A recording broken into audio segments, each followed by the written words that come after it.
Since March 7, 1945, cold air hung thick over the Rhine River, and a gray mist rolled low across the waters like a ghost refusing to rest. The bridge at Remagen, the Ludendorff Bridge, stood scarred but upright, a battered relic of war that no one thought would survive this long. For German officers stationed nearby, it was supposed to be destroyed already. That bridge was never meant to fall into Allied hands, not intact. Yet, by midday, something happened that would shake the Third Reich's confidence to its very core. Lieutenant Karl Fischer stood rigidly at the edge of a blown-out observation post, his binoculars trembling slightly in his gloved hands.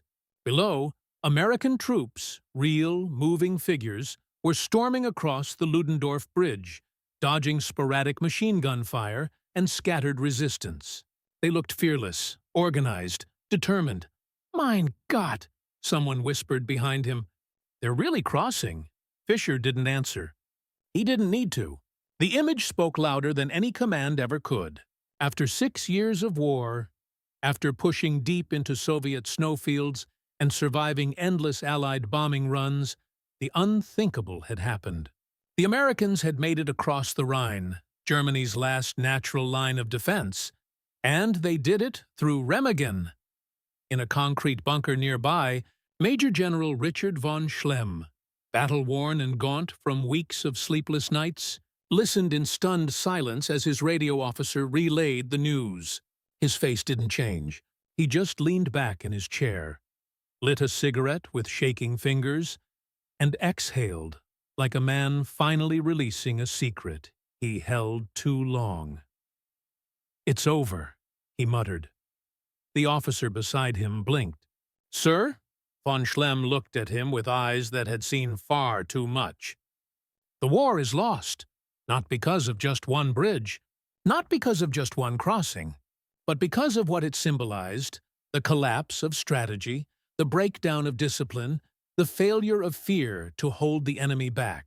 Hitler had promised the Rhine would run red before any American set foot across it. Now, they were sprinting across steel girders into the heartland of the Reich itself. Back on the bridge, American engineers worked frantically to disarm charges the Germans had failed to detonate. Lieutenant Tim O'Donnell, barely 23 but already carrying the weight of 100 dead comrades on his shoulders, wiped grime off his brow and laughed when he reached the other side. "We just walked into Germany," he said to no one in particular. "And the damn bridge is still here." Further east in Berlin, Hitler erupted in rage. Intelligence reports filtered in with trembling urgency. The Americans had crossed the Rhine. Crossed it. Not in boats, not on rafts, but over a bridge the Führer had ordered destroyed. Remagen had survived, and with it, Germany's illusion of control began to crack. Orders were sent to execute the officers responsible for the failure. Saboteurs, sappers, commanders, anyone who let the Ludendorff Bridge stand was now a traitor. But none of it mattered anymore. The damage was done, not just in infrastructure, but in spirit. German civilians in nearby towns began packing what little they had left, murmuring about the Americans coming, not with fear, not entirely, but with a strange sense of relief. Perhaps it meant no more bombings, no more hunger, no more death notices delivered by trembling hands. And in that fading light of early March, with snow melting into mud and steel tanks rumbling across sacred ground, even the most hardened German commanders felt something shift. A line had been crossed, and they all knew it wasn't just the Rhine. The next morning, March 8, 1945, the smoke still hadn't cleared over the battered hills near Remagen. Burned-out panzer shells lay smoldering in roadside ditches, and black crows circled over the corpses of men who wouldn't see another sunrise, German and American alike. But the war didn't pause for the dead. It roared forward. General Eisenhower, stationed miles back, received word of the crossing just after dawn. For a man known for his calm discipline, he allowed himself a rare moment of stunned satisfaction.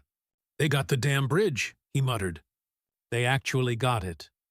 But for every American smile, there was a German officer lighting a cigarette with hands he couldn't keep steady. In underground command bunkers near Koblenz, panic set in. The unthinkable had become reality, and the Third Reich's lieutenants had no plan B. Hitler's orders had been crystal clear. Destroy the bridges, delay the Allies at all costs, bleed them dry before they ever reached the Rhine. But now they had reached it, and they crossed it, while the Luftwaffe barely had the fuel to send a squadron up in response. At Remagen, Major Hans Ritter stared out from a half-collapsed tower overlooking the bridge. He had been there the night before, when the order to blow the bridge was shouted into every radio channel like a gospel. They had tried. His engineers, undertrained boys and exhausted men, had set the charges. But they hadn't gone off. "Sabotage," his superior hissed that morning. "Or cowardice." Ritter didn't reply. What could he say? The explosives were old. The wiring had been tampered with by freezing hands. The river was too loud, the yelling too much. The Americans moved fast, faster than anyone expected. Maybe it wasn't sabotage. Maybe the gods had simply changed sides. By noon, thousands of American troops had poured across. Tanks were already setting up on the eastern bank. For the first time since Napoleon, an invading army had breached the Rhine and survived. There were no trapdoors, no secret weapon, just failure. Pure and humiliating failure. Back in Berlin, the atmosphere turned radioactive. Hitler, pacing wildly in his underground Führerbunker, screamed until his voice cracked. He refused to believe the reports at first. Then, in classic fury, he ordered the execution of every officer responsible. Commanders were arrested by the Gestapo, dragged out in front of their own men. Some were shot on the spot. Others would be tried and hanged within days. But what broke morale wasn't the punishment. It was the symbolism. If the Führer could lose the Rhine, what else could he lose? Bavaria? Berlin? The minds of his own generals? In towns east of the crossing, German civilians began to hear strange things. Rumors carried by wind and soldiers that the Americans were humane, that they shared food with the hungry, that they didn't burn villages like the SS had warned. That surrendering didn't mean death. And quietly, in dark barns and cold kitchens, people began to hope. But hope wasn't something German officers could afford. Not now. In a secret strategy session that evening, a group of senior Wehrmacht officers met near Bonn, hunched around maps, their eyes hollow and red-rimmed. One of them, a colonel who had lost his son at Stalingrad, pointed a trembling finger at the Remagen crossing and whispered what no one else dared say aloud. This is where we lose the war." Another nodded slowly. "The Russians are pushing in from the east. The Americans are here now. There's no line left." No one argued. For 6 years, the German war machine had rolled like thunder through Europe. Confident, brutal, and unstoppable. But now, with one bridge left standing and thousands of boots clanging across it, the myth of invincibility shattered. In that moment, it wasn't the bombs or the bullets or even the bodies that signaled defeat. It was silence. The kind that hangs in a room when everyone knows the truth, and no one wants to say it. The fog over the Rhine lifted by morning, revealing what looked like an unstoppable invasion. The Ludendorff Bridge, barely standing, groaned under the weight of American tanks and troops now moving like ants over a narrow steel path into the heart of Germany.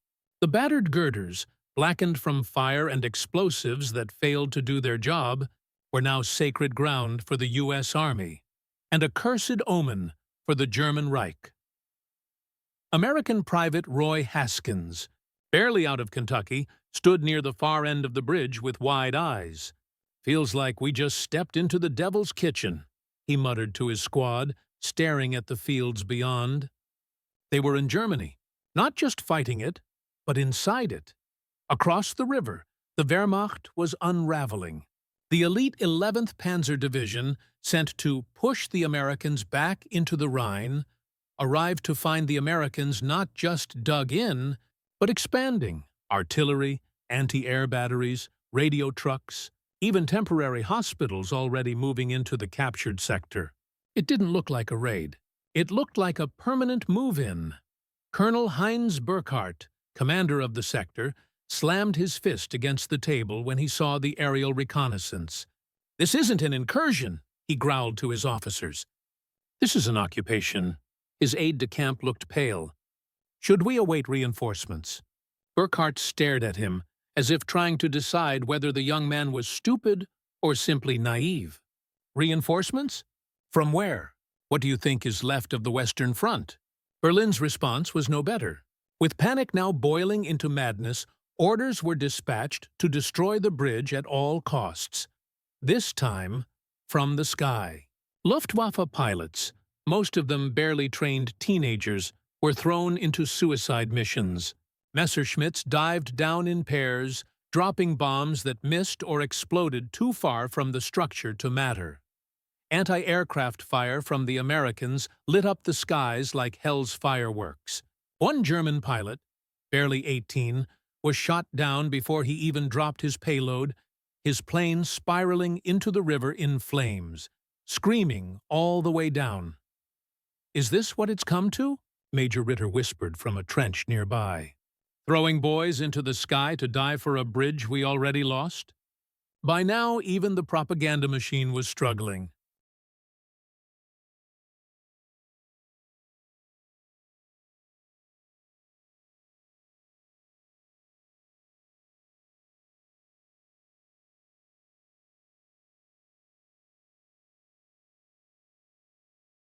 Nazi radio reports claimed the Americans were trapped on the eastern bank, that a counterattack was imminent. But the truth was bleeding through. Soldiers wrote letters home that contradicted the official lies. Some units refused to redeploy. Others, terrified of the Eastern Front, tried to surrender to the Americans instead, figuring they'd rather be prisoners in the West than corpses in the East. Meanwhile, word spread like wildfire among the German civilian population. Remagen held, and the Americans were crossing in waves. In Cologne, elderly shopkeeper Frau Dietrich sat behind her empty counter, listening to the whispers of customers. Her eyes were dull, but her voice was sharp. "I was a girl when the Kaiser fell," she told one young mother. "I know what this looks like. It's the end, and not a glorious one. Even the SS, once feared like gods, were showing cracks." Reports came in of desertions, of officers found dead in their bunkers, pistols in hand, of mutinies on trains bound for the Western Front. The idea of a 1,000-year Reich had been exposed for what it truly was: a rotting empire built on terror and fantasy. And in that chaos, one symbol stood taller than any swastika: the Ludendorff Bridge, still standing, still echoing with the sound of American boots, still bleeding German pride. One truckload at a time. On the 5th crossing that day, Sergeant Louis McAllister stopped in the middle of the bridge and looked out over the Rhine. Smoke curled in the distance. He lit a cigarette and exhaled slowly. "I don't know who built this bridge," he muttered, "but he did more to end the war than any general." And somewhere, in a cold office in Berlin, another German officer read the latest report, lowered his eyes, and quietly scribbled in the margins, "The war is not coming to an end. It has already ended. We just haven't admitted it yet." The Ludendorff Bridge had become more than steel and bolts. It was now a living wound, open, festering, and impossible for the German High Command to ignore. Every hour it stood, every convoy that rumbled across it, was a slap in the face of Nazi pride. It was no longer just a tactical failure. It was humiliation, written in iron and echoed by the thundering footsteps of American boots pouring into the fatherland. The Allies knew exactly what they had, and they weren't going to waste it. On the western side of the Rhine, American engineers were working around the clock, Reinforcements were flown in. Lumber, steel, and cables came in convoys, building pontoon bridges and alternate crossings, just in case the Ludendorff collapsed. But it didn't. Somehow, that crooked, bomb-scarred bridge defied every German attempt to destroy it. Sergeant McAllister, now stationed in the hills beyond the eastern bank, sat beside his armored truck watching the sunrise. "I figured they'd blow it by now," he said to a corporal. "But it's still there, just sittin' like it's daring 'em." Meanwhile, German officers were now receiving near-daily screaming fits from Berlin. General von Zangen, once one of Hitler's most loyal commanders, stood frozen during a call with Berlin headquarters as the Führer shouted through the receiver, "If that bridge is still standing tomorrow, don't bother calling again. Just shoot yourself." The line went dead. Von Zangen lowered the phone and didn't speak for a long time. The Luftwaffe tried again. Wave after wave of young pilots sent to bomb the bridge. Each attempt ended the same way. Planes torn from the sky by American anti-aircraft guns, their wreckage dotting the riverbanks like fallen birds. One pilot, his fuel tank struck mid-air, managed to eject and parachuted directly into the hands of laughing American GIs. "Welcome to Germany," one of them joked as they offered him a cigarette. He looked like he might cry from the sheer absurdity of it all. Desperation was setting in deeper than ever. In nearby Bonn, SS squads began forcibly recruiting civilians into last-minute defense units.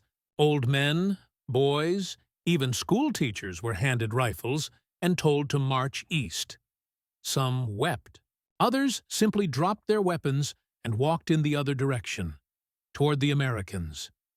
In one village, a 14-year-old named Dieter was caught hiding in his family's cellar to avoid conscription. The SS officer dragged him out, slapped him twice, and forced a rifle into his trembling hands. "You want to live?" the officer barked. "Then fight!" Dieter, barely able to lift the weapon, stared at the distant sound of artillery rumbling like thunder over the hills and whispered, "But the war's already lost." The officer struck him again, harder this time.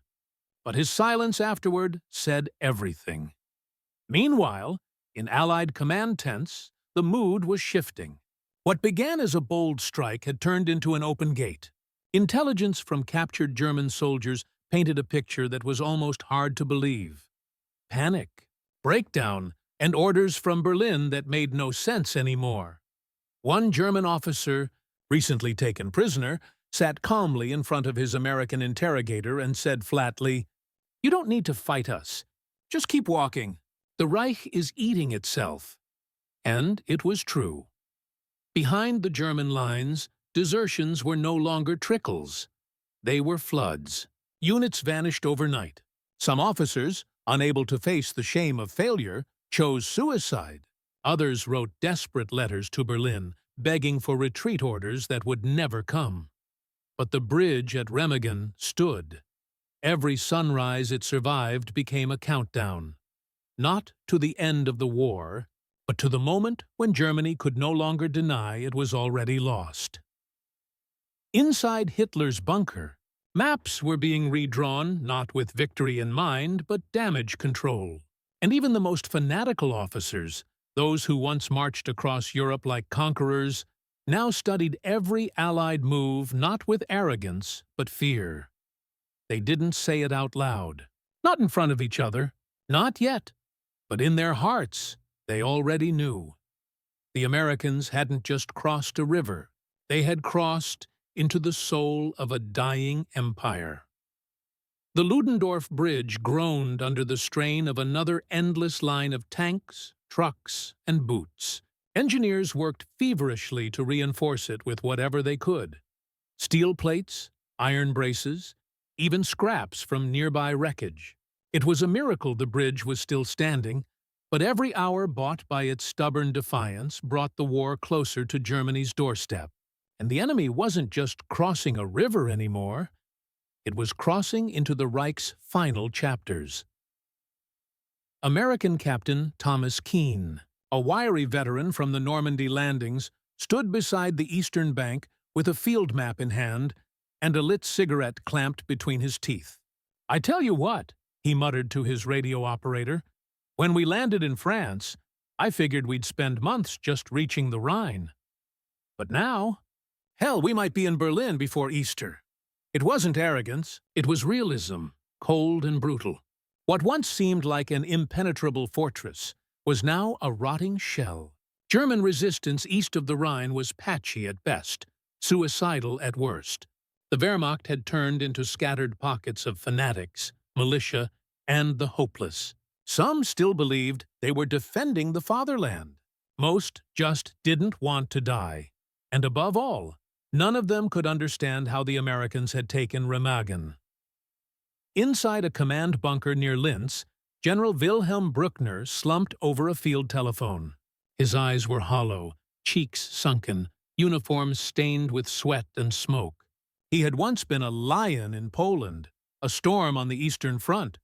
But now, all he could do was count the divisions he didn't have. His aide entered quietly and placed a folder on the table. The latest report from Remagen. The Americans had reinforced their position with 3 armored divisions. Pontoon bridges were in full operation. Supplies were flowing like water. They weren't just across the Rhine anymore. They were building a new front inside Germany. Bruckner didn't open the file. He just stared at it, then said barely above a whisper, "If I give the order to retreat, I'm a traitor. If I hold the line, I'm sending boys to die for nothing." The aide didn't respond, because everyone in that bunker already knew the truth. The war was beyond decisions. It was running on the fumes of delusion. In nearby villages, German civilians were no longer hiding. They were watching, standing on rooftops, peeking through shutters, staring at the growing columns of American armor rolling past their forests and fields. And for the first time in years, they didn't feel terror. They felt disbelief, and beneath that, something they weren't allowed to speak out loud: relief. In one town, an old farmer named Klaus walked right up to a column of American troops as they passed. He carried a white bedsheet tied to a stick and wore his only clean jacket. The soldiers raised their rifles cautiously, unsure if it was a trick. But Klaus just smiled, waved the sheet, and said in broken English, "You come. You stop bombs, yeah? You end this?" They lowered their guns. Further east, Hitler was now refusing to mention Remagen in meetings. It was a cursed word. Instead, he raved about miracle weapons, about secret armies that would rise from the forests, about some final counterstrike that would wipe the Americans into the Rhine. No one believed it. Not the generals, not the aides, not even Hitler himself. In fact, deep down, many of the generals were already plotting their own survival. Whispers of escape routes, of false identities, of surrendering before the Soviets arrived. Because if there was one truth Remagen had revealed, it was this: the Americans were coming, and they weren't going to stop. And so the bridge, still standing, still moaning under the weight of history, became more than a victory. It became a prophecy, a line in the dirt where Germany's war machine finally tripped on its own arrogance.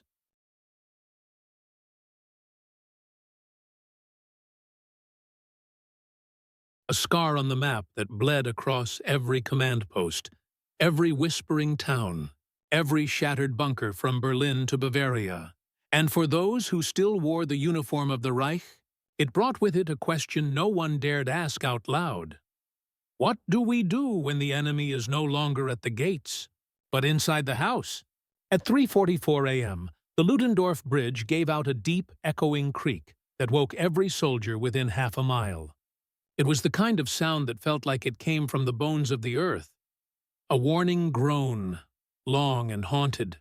The structure swayed slightly under the weight of another tank column, and engineers paused mid-weld, staring at the steel as if it were alive. But it held. Again. Every man watching that bridge knew it wasn't just defying physics now. It was defying fate. The Germans had failed to destroy it. Bombers had missed it. Artillery had pounded its approaches. And yet, like some iron beast refusing to die, the Ludendorff Bridge still carried the American war machine deeper into the heart of the Reich. Colonel Nathan Everett, commanding the engineers assigned to its upkeep, leaned against a jeep and sipped black coffee as another division crossed. "This bridge," he muttered, "is the only reason half of Germany isn't still shooting at us. God help us if it goes." Back in Berlin, no one wanted to talk about Remagen anymore. Inside Hitler's bunker, the word had been effectively banned. Every time it was mentioned, the Führer either flew into hysterics or fell into long, empty silences. But the ripple effects were everywhere. One by one, officers stopped pretending. General Alfred Jodl, Chief of Operations Staff, stood before a map of Western Europe and traced the American advance with the back of a trembling hand. "They're not just moving through towns," he said to another officer. "They're slicing through morale. We're bleeding belief." And indeed, belief was evaporating faster than ammunition. Entire units were now surrendering without firing a shot. Some would shoot their own officers if they insisted on holding ground. In one documented case, a commander was found tied to a tree by his own men, a note pinned to his chest. "The Führer can fight this war alone." But it wasn't just the military unraveling. It was the very soul of the Reich. In the town of Oberwinter, just miles from the bridge, a local mayor removed his Nazi party armband and quietly burned it in his fireplace. His wife stood behind him, arms folded, eyes wet but calm. "Do you think they'll spare us?" she asked. He didn't answer. Instead, he walked outside with his hands raised as the rumble of American engines grew louder in the distance. By the time the first jeep rolled into view, a dozen townspeople had gathered behind him. None armed, none defiant. Just tired, beaten people watching the world they were forced to pretend worked finally collapse. And collapse it did. In Bonn, an SS officer ordered the execution of 3 Wehrmacht deserters. The crowd that witnessed it didn't flinch. But afterward, someone spit on his boots. And then someone else. The officer reached for his pistol. But by then, he was alone, because fear had finally worn off. At the Ludendorff, the Americans had set up machine gun nests, radio towers, and supply points. Medical tents lined the riverbank. The crossing no longer looked like a battlefield. It looked like a border station between worlds, one still clinging to madness, and one marching toward peace, no matter how bloody. And as word of the crossing spread even deeper into Germany, it became clear there would be no miracle, no secret weapon, no Reich rising from the ashes. There would only be the slow, grinding reality of American tanks pushing past every lie the Nazi regime had ever sold its people.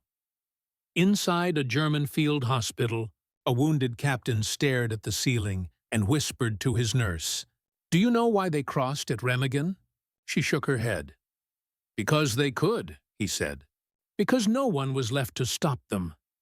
Then he rolled over and wept.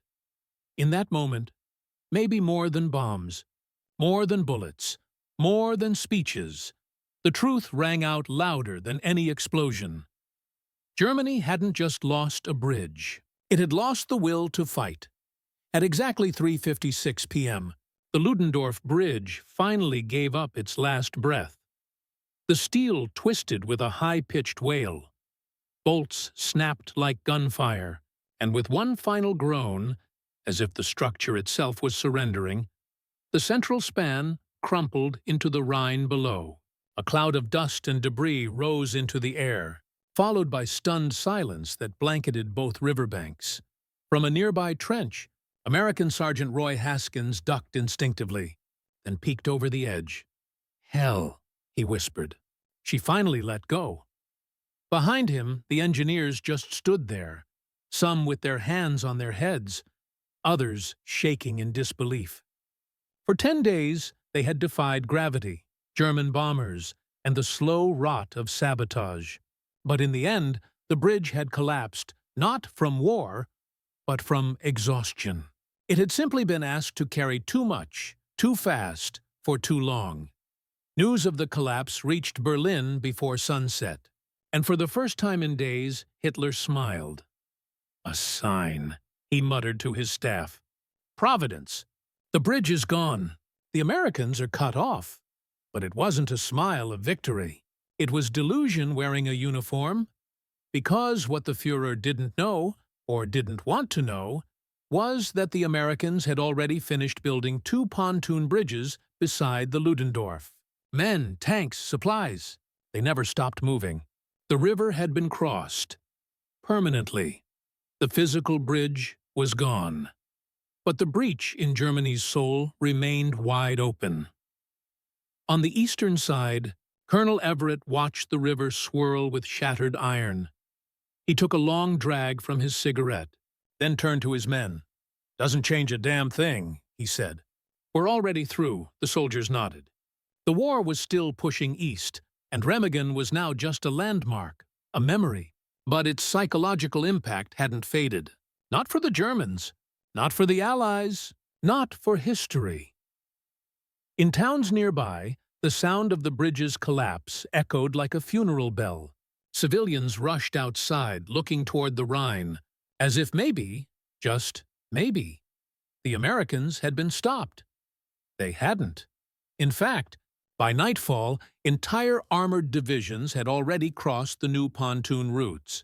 Lights blinked across the dark water like fireflies, signals, commands, and quiet declarations that nothing would turn back. Now, German officers sat in wine cellars turned war rooms, staring at updated maps that no longer inspired plans. Only dread. Every arrow pointed toward one destination: Berlin. But while the tanks rolled and boots marched, another battle was being waged, in minds, in whispers, in cold hearts cracking under pressure. In a village pub converted into a temporary HQ, Major Klaus Hering stared at his revolver on the table.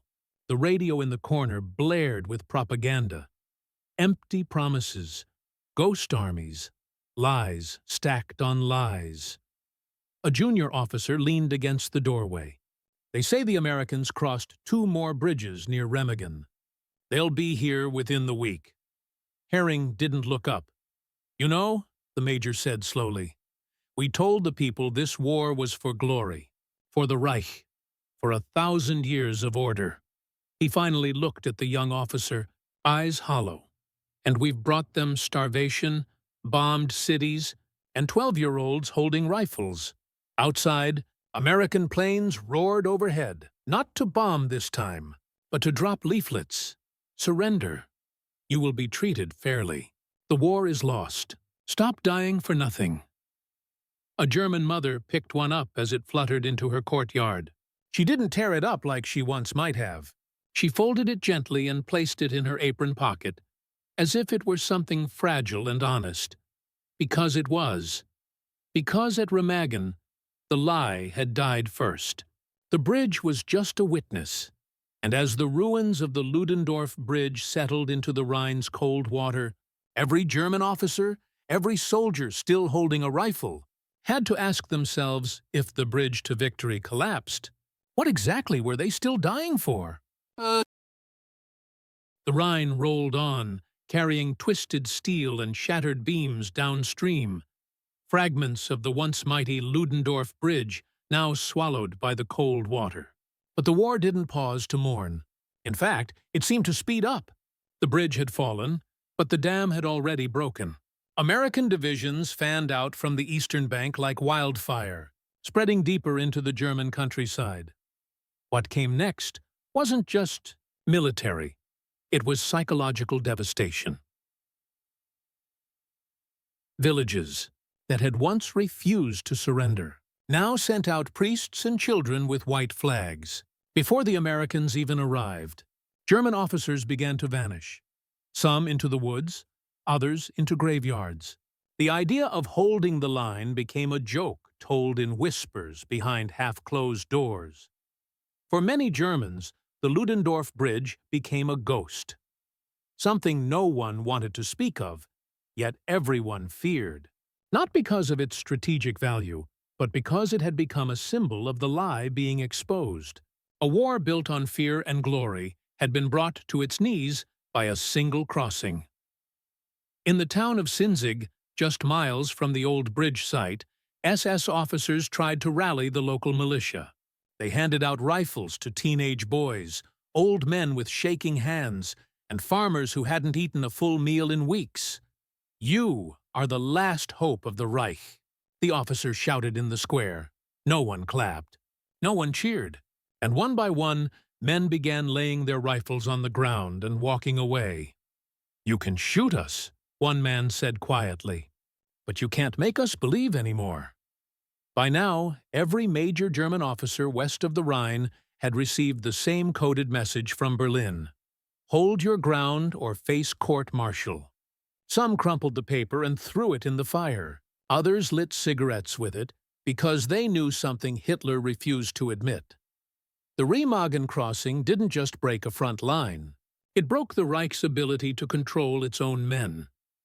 In a makeshift POW camp near the crossing site, a captured German captain stared through the wire fence, watching American soldiers play cards by lantern light. They laughed. They joked. They smoked.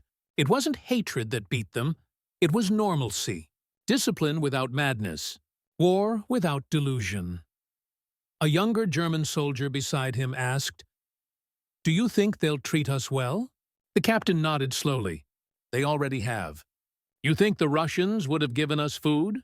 Elsewhere, American commanders reviewed new maps marking rapid progress. Eisenhower himself received a report that made him pause.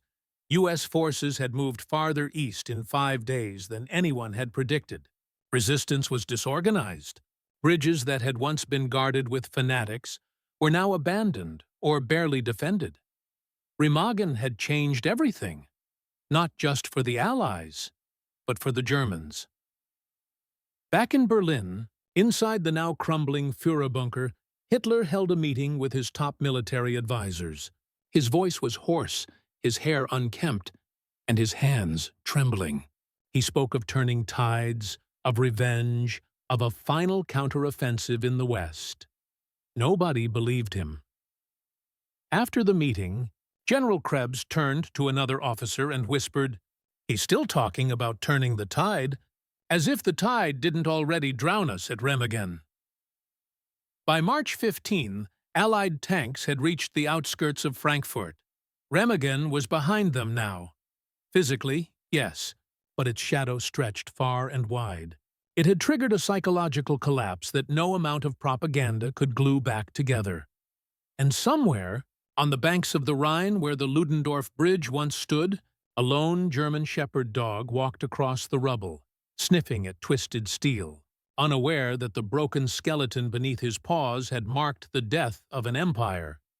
The war would drag on for weeks more. Bombs would still fall. Soldiers would still bleed. But the truth was undeniable now. The war had ended the day the Americans crossed at Remagen. It just took the rest of Germany time to admit it.